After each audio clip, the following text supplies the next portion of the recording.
You all of you, I hope you all are fine.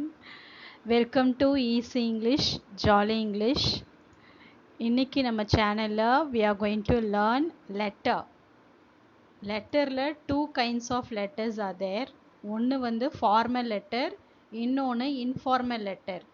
Formal letter வந்து நம்ம எதுக்கு எழுதுவோம் அப்படின்னா, நம்ம வந்து அஃபிஷியலாக, அதாவது பர்சனலாக எழுத மாட்டோம். நம்ம ஃபேமிலிக்கோ இல்லை ரிலேட்டிவ்க்கோ இல்லை ஃப்ரெண்ட்ஸுக்கு எழுதுறது தான் இன்ஃபார்மல் லெட்டர்.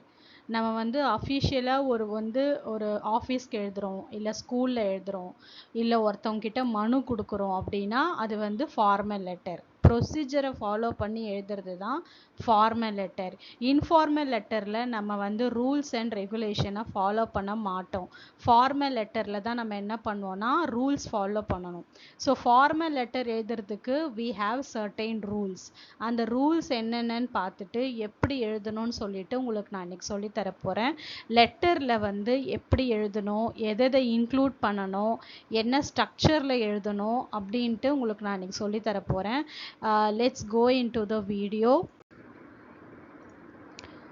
ஃபர்ஸ்ட் இதுதான் வந்து ஒரு மாடல் லெட்டர் உங்களுக்காக நான் வந்து எழுதி வச்சுருக்கேன். இந்த லெட்டர் வந்து எப்படி இருக்கணும்னா, ஃபஸ்ட்டு ஃப்ரம் அட்ரஸ் நீங்கள் எழுதணும். ஃப்ரம் அட்ரஸ், அதாவது இப்போ நீங்கள் ஒரு மனு கொடுக்குறீங்கன்னா, நான் இப்போ இந்த மனு தான் ஒரு லெட்டராக எழுதி வச்சுருக்கேன். இப்போ வந்து உங்கள் ஏரியாவில் ஒரு ப்ராப்ளம் இருந்துச்சுன்னா அந்த ப்ராப்ளமை நீங்கள் என்ன பண்ணுவீங்க, மனுவாக எழுதுவீங்க. மனுனா என்னது, லெட்டர். ஸோ அந்த லெட்டரை எழுதி நீங்கள் என்ன பண்ணுவீங்க, உங்கள் யார் வந்து இன்சார்ஜோ அவங்க போய் கொடுப்பீங்க. அதுக்கு என்ன பண்ணணும், ஃபஸ்ட்டு அட்ரஸ் எழுதணும். இப்போ வந்து உங்கள் ஏரியாவில் ஒருத்தர் வந்து ஒரு இன்சார்ஜ் எடுத்துப்பார். ஸோ நான் எக்ஸாம்பிளுக்கு ஆல்பர்ட் அப்படின்னு ஒரு நேம் எழுதியிருக்கேன், Albert. So Albert, then you have to right the address. என்ன அட்ரஸ், மெயினாக நம்பர் 9 காவேரி ஸ்ட்ரீட், டி நகர், சென்னை 6,17,000. இதுதான் உங்கள் அட்ரஸ். அட்ரஸ் எழுதுனதுக்கப்புறமா நம்ம என்ன பண்ணணும்னா டேட் எழுதணும். நீங்கள் ஃப்ரம் போட்டதுக்கப்புறமா கமா போடணுன்ட்டு அவசியம் கிடையாது. கமா போடணுன்றதெல்லாம் எப்பயோ ரூல்ஸ்லேருந்து எடுத்துட்டாங்க. ஸோ கமா போடாமல் நீங்கள் என்ன பண்ணணும், அட்ரஸ் எழுதணும். எந்த அட்ரஸ் வேணால் இருக்கலாம், நீங்கள் எங்கேருந்து எழுதுறீங்களோ அந்த அட்ரெஸ்ஸு. நெக்ஸ்ட்டு என்னைக்கு நீங்கள் அந்த லெட்டரை எழுதுறீங்களோ அன்னைக்கான டேட் நீங்கள் போடணும். டேட்டுன்னு அப்படியே எழுதாமல் டேட்டை மென்ஷன் பண்ணால் மட்டும் போதும். டேட்டு, மந்த்து, இயரு, இதுதான் ஃபஸ்ட்டு. செகண்ட் என்ன எழுதணும்னா டூன்றது என்னதுன்னா, யாருக்கு நீங்கள் லெட்டர் எழுதுறீங்க, யாருக்கு வந்து இந்த லெட்டர் நீங்கள் அனுப்ப போகிறீங்களோ அதை எழுதணும். நான் வந்து இப்போ மேனேஜருக்கு எழுதியிருக்கேன். மேனேஜர் வந்து எங்கே, இப்போ இது என்ன லெட்டர் அப்படின்னா, நமக்கு வந்து எங்கே ஒரு ஸ்ட்ரீட்டில் லோ வால்டேஜ் ப்ராப்ளம், பவர் வந்து எப்போ பாரு டிம் சப்ளை வரும் இல்லையா, கரண்ட்டு கம்மியாக வரும், லோ வால்டேஜ் சப்ளை பண்ணுவாங்க. ஸோ அந்த ப்ராப்ளம் உங்கள் தெருவில் இருக்கும் போது நீங்கள் எப்படி எழுதணும் லெட்டர் அப்படின்றத தான் நான் இங்கே ஒரு எக்ஸாம்பிள் உங்களுக்கு எழுதி காட்டியிருக்கேன். இப்போ மேனேஜர் வந்து ஃபஸ்ட்டு வந்து இபியில் மேனேஜர் இருப்பாங்க. ஸோ அவங்களுக்கு மேனேஜருக்கு நீங்கள் தெரியப்படுத்துகிறீங்க, electricity board office, mount road, Chennai. So எங்கே உங்களுக்கு இருக்குதோ அந்த அட்ரஸ் நீங்கள் போட்டுக்கலாம். இப்போ வந்து உங்களோட ஹெட் ஆஃபீஸ் வந்து அம்பத்தூரில் இருக்குது அப்படின்னா அம்பத்தூர் போட்டுக்கலாம், இல்லை அண்ணா நகரில் இருக்குன்னா அண்ணா நகர் போட்டுக்கலாம். நீங்கள் எந்த ஏரியாவில் இருக்கீங்களோ ஸோ கரெக்டாக அந்த அட்ரஸை நீங்கள் வந்து போட்டுக்கணும். ஈச் அண்ட் எவ்ரி, அதாவது manager, electricity board office, mount road, Chennai, இது எல்லாமே போட்டதுக்கப்புறம் என்ன பண்ணணும், கமா போட்டுட்டு கடைசியாக ஃபுல் ஸ்டாப் வைக்கணும். புரிஞ்சுதா? இங்கேயும் கமா போடக்கூடாது, ஃப்ரம்லேயும் கமா போடக்கூடாது. நம்ம அட்ரஸ் எழுதுகிறோம்ல, ஈச் அண்ட் எவ்ரி அட்ரஸ் எழுதுனதுக்கு அப்புறமா தான் என்ன பண்ணணும், கமா போடணும். முடிவில் வந்து நம்ம we have to keep full stop. Understood? Next என்ன பண்ணணும்னா சப்ஜெக்ட் எழுதணும். சப்ஜெக்ட்னா என்னது, அதோட தலைப்பு. நீங்கள் எதை சார்ந்து நீங்கள் லெட்டர் எழுதுறீங்க அவருக்கு வந்து முன்னாடியே நீங்கள் எழுதணும். பாடி ஆஃப் த லெட்டர் எழுதுறதுக்கு முன்னாடி சப்ஜெக்ட் எழுதணும். எதை சார்ந்து எழுதுறீங்க. see here, low voltage complaint regarding. So low voltage புகார் சம்மந்தமாக நீங்கள் எழுதியிருக்கீங்கன்றத ஐ ஹாவ் ரிட்டன் ஹியர். இங்கே வந்து நீங்கள் வந்து மாற்றி கூட எழுதலாம்.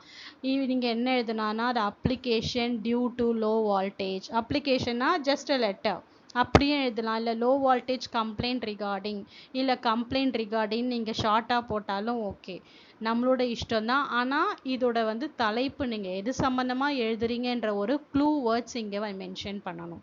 அது வந்து எந்த ஷார்ட் வேர்ட்ஸாக வேணால் இருக்கலாம். இப்படி தான் எழுதணும்னு கிடையாது. ஆனால் நீங்கள் எதை குறித்து நீங்கள் எழுத போகிறீங்களோ அதை யூ ஹாவ் டு மென்ஷன் இங்கே. ஓகே, இதுதான் வந்து சப்ஜெக்ட் எழுதுனதுக்கு அப்புறமா தான் நம்ம சல்யூட்டேஷன் கொடுக்கணும். Salutation of the letter. சல்யூட்டேஷன்னா என்னென்னா அவங்களுக்கு மரியாதை கொடுக்கறது. Respected sir or madam. நீங்கள் மேனேஜருக்கு எழுதும் போது அவர் சாரா இல்லை மேடமா நமக்கு தெரியாது.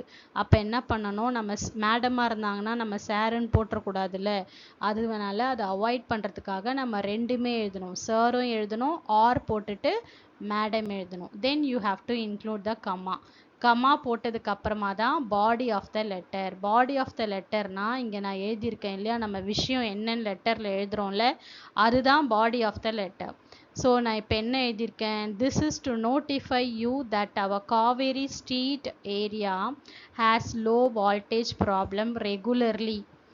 தொடர்ந்து இந்த மாதிரி லோ வால்டேஜ் ப்ராப்ளம் எங்கள் காவேரி ஸ்ட்ரீட்டில் இருக்குது. நோட்டிஃபைனா இன்ஃபார்ம் பண்ணுறது. நீங்கள் இதுக்கு பதிலாக இன்ஃபார்மும் எழுதலாம். உங்களுக்கு இன்ஃபார்ம் பண்ணுறது என்னவென்றால் அப்படின்னு தமிழில் எழுதுவோம்ல. So like that in English, this is to notify you that our Kaveri Street area has low voltage problem regularly.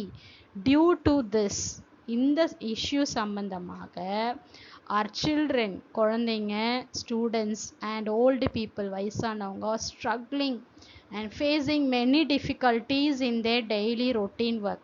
Daily அவங்க பண்ணுற ஒர்க்கில் ரொம்ப ப்ராப்ளம் ஃபேஸ் பண்ணுறாங்க, ரொம்ப போராடுறாங்க அப்படின்னு நீங்கள் தெரிவிக்கிறீங்க. தேர்ஃபோர் அதுக்கு பதிலாக நீங்கள் சோவும் எழுதிக்கலாம். ரெண்டும் சேம் மீனிங் தான். அதனால I humbly request you to rectify this low voltage issue. எப்படி எழுதணும், அதனால் நீங்கள் வந்து ரெக்வெஸ்ட் பண்ணணும்.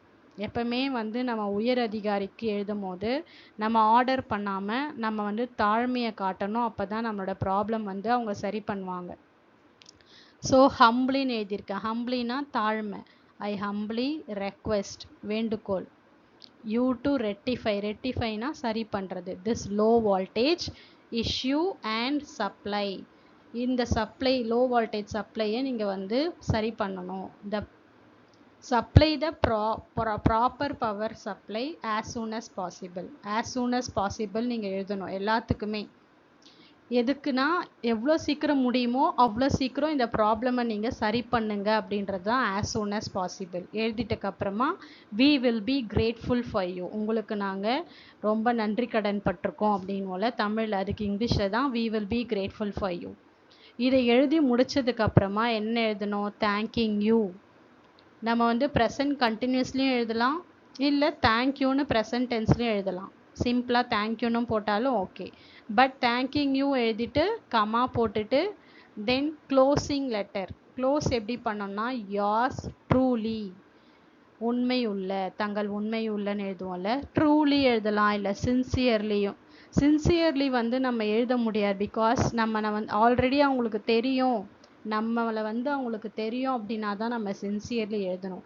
யாருமே மேனேஜர் யாருன்னு நமக்கு தெரியாது அப்படின்னா no need to write sincerely, we can write truly. Okay, இல்லை ரெஸ்பெக்ட்லி அதையும் போடலாம். Yours truly Kaveri street people. ஏன்னா நீங்கள் வந்து பீப்புள் சம்மந்தமாக தான் நீங்கள் எழுதுறீங்க. ஒருத்தர் எழுதலை, உங்கள் தெரு மக்கள் சார்ந்து சம்மந்தமாக ஒருத்தர் எழுதுறீங்க லெட்டர். அப்புறம் அதனால் பீப்புள்னு நான் இங்கே எழுதியிருக்கேன். கீழே வந்து சிக்னேச்சர் ப்ராக்கெட்டில் போட்டிருக்கேன். நீங்கள் என்ன பண்ணணும், இப்போ ஒரு மனு கொடுக்குறீங்க அப்படின்னா என்ன பண்ணணும், சிக்னேச்சர் வாங்கணும். உங்கள் தெருவில் இருக்கிற 10 பேர் 10 குடும்பம் இருக்குன்னா 10 குடும்ப தலைவர்கிட்டையும் நீங்கள் என்ன பண்ணணும், சிக்னேச்சர் வாங்கணும். கையெழுத்து லைனாக வாங்கிட்டு அதுக்கப்புறம் தான் இந்த லெட்டர் எடுத்துகிட்டு போயிட்டு நீங்கள் கொடுக்கணும். ஓகே, இதுதான் வந்து ஒரு ஃபார்மல் லெட்டர் எழுதக்கூடிய ஸ்ட்ரக்சர் ரூல்ஸு. ஒன்றுமே இல்லை, ரொம்ப ரொம்ப ரொம்ப சிம்பிள். ஃப்ரம் அட்ரஸ் இருக்கணும், டு அட்ரஸ் எழுதணும், சப்ஜெக்ட் எழுதணும், எதை சம்மந்தமாக நீங்கள் லெட்டர் எழுதுறீங்கன்ட்டு ஒரு ஷார்ட்டாக 1 or 2 வேர்ட்ஸில் நீங்கள் எழுதணும். அதுக்கப்புறமா சல்யூட்டேஷன், ரெஸ்பெக்ட் கொடுக்கணும்.